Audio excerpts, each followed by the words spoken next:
Assalamualaikum warahmatullahi wabarakatuh. Perkenalkan, kami dari mahasiswa KKN UNJ 2021 jurusan Pendidikan Teknik Otomotif UNJ. Di sini kami akan berbagi tips mengenai perawatan ringan pada mobil yang bisa kita lakukan sendiri secara otodidak di rumah masing-masing. Di antaranya yang pertama pengecekan air aki, yang kedua pengecekan air radiator, untuk yang ketiga pengecekan minyak rem, yang keempat pengecekan oli mesin, dan untuk yang kelima yang terakhir pengecekan air bosor.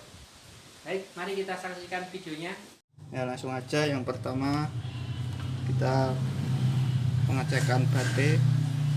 Untuk yang pertama kita cek adalah ini konektornya, plus minusnya ini apabila kendor kita kencangkan dengan obeng atau obeng dengan kunci. Terus yang kedua kita cek ketinggian air. Apabila sudah di garis ini tandanya sudah bagus. Nah, untuk ini kita cek ya, ini masih di sini ya, jadi tandanya air akinya masih bagus. Apabila airnya di garis paling bawah, tandanya air akinya berkurang dan akan mengakibatkan akinya cepat rusak. Dan apabila ingin menambah air akinya, kita gunakan ya air aki di sini. Ini banyak dijual di bengkel-bengkel.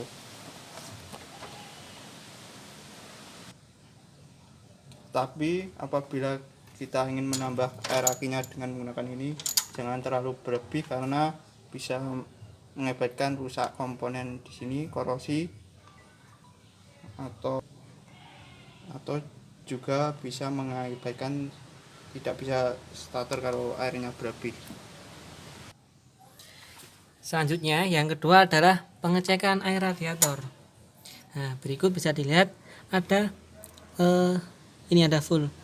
Nah, full ini adalah batas air radiator yang seharusnya. Bawahnya full ini ada garis.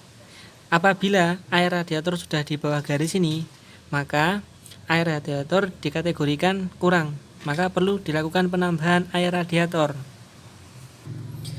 Air radiator ini berfungsi untuk mendinginkan mesin. Jadi, sewaktu mesin bekerja, agar kinerjanya bisa optimal, perlu didinginkan dengan air, sehingga mesin tidak overheat. Apabila air radiator ini kurang, maka kinerja mesin tidak bisa optimal dan bisa menyebabkan mesin overheat dan bahkan kerusakan pada mesin itu sendiri. Untuk penambahan air radiator bisa menggunakan ini. Ya, bisa diperhatikan saat air radiator kurang maka dilakukan penambahan menggunakan air ini ya. Selanjutnya, air radiator ini juga perlu dilakukan pengurasan, yaitu setiap 20.000 km atau jika airnya sudah keruh. Bagaimana kita mengetahui airnya keruh? Kita urutkan ini selangnya. Kita cek, kita buka tutupnya. Nah, bisa diperhatikan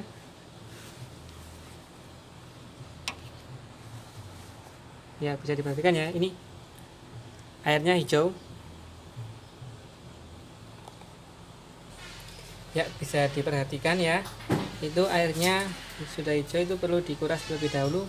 Dan juga perhatikan, apabila ini sekiranya terlihat jika air radiatornya kurang, maka air radiator yang tadi juga perlu dilakukan penambahan melalui sini.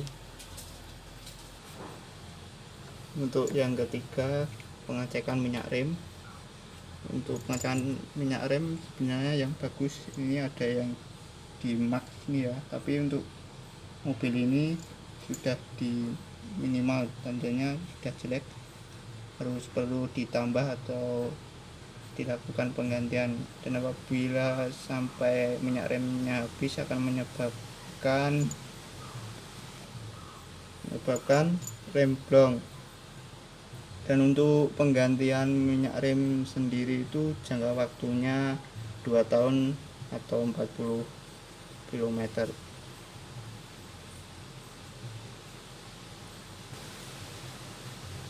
Ralat ya, untuk kilometernya 4000 km dan jangkanya 2 tahun. Baik, langkah selanjutnya yang keempat adalah pengecekan oli. Bisa kita lihat ini adalah stik olinya. Pertama kita tarik dulu stik olinya. Ya, ini stik oli kita tarik terlebih dahulu. Kemudian saat stik oli ditarik pasti nanti akan basah dengan oli seperti ini. Selanjutnya kita bersihkan dulu oli yang menempel pada stik oli dengan lap. Ya, ini kita ambil lap, kita bersihkan dulu stik olinya.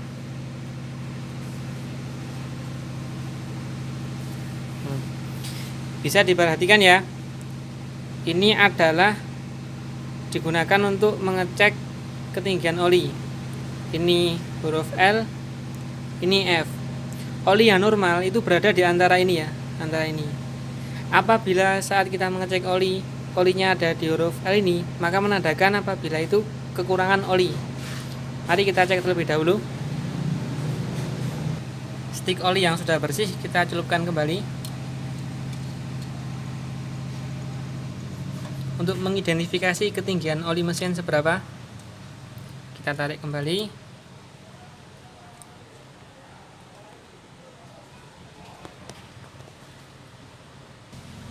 Ya, bisa diperhatikan kondisi oli ini membasahi huruf L, jadi di bawah rata-rata ya. Jadi harusnya dalam keadaan seperti ini oli mesin perlu ditambahi.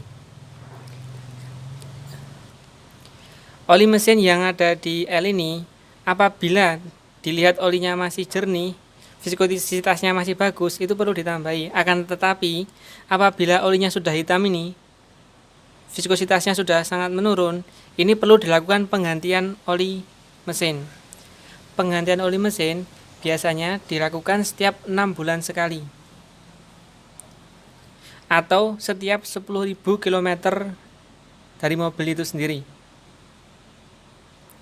Ya, perlu diketahui di saat kondisi oli mobil berkurang ini sudah di taraf yang seharusnya tidak boleh, itu bisa mengakibatkan komponen-komponen besi di dalam mesin itu saling mengenai hingga menyebabkan aus. Fungsi oli itu sendiri adalah untuk membatasi di saat ada komponen besi yang saling mengenai, sehingga komponen-komponen besi itu tidak langsung saling mengenai, tetapi dengan pelicin oli itu sendiri. Jika olinya berkurang bahkan habis, maka komponen-komponen itu tadi sudah tidak dibatasi dengan oli, melainkan langsung bergesekan besi antar besi, sehingga menyebabkan komponen-komponen tersebut cepat aus dan bahkan mengalami kerusakan. Bisa kita lihat ini adalah angka F. Apabila oli mesin berada mengenai huruf F ini, maka menandakan bahwa oli mesin berlebihan. Oli mesin yang berlebihan akan mengakibatkan mesin terasa berat, performa dari mobil menurun, dan saat digas terasa lebih berat daripada biasanya. Kemudian di saat melakukan penggantian oli atau penambahan oli, bisa menggunakan ini ya, oli yang digunakan untuk mesin mobil.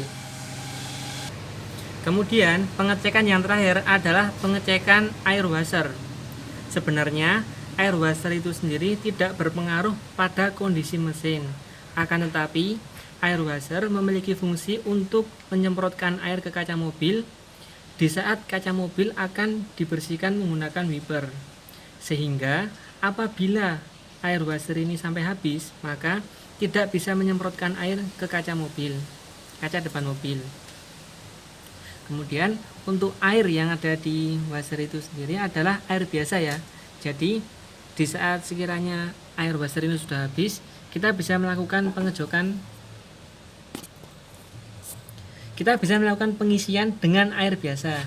Tentu saja kita buka tutupnya. Setelah kita buka, baru kita tambahi air tersebut ke dalam wadah washer ini itu sendiri.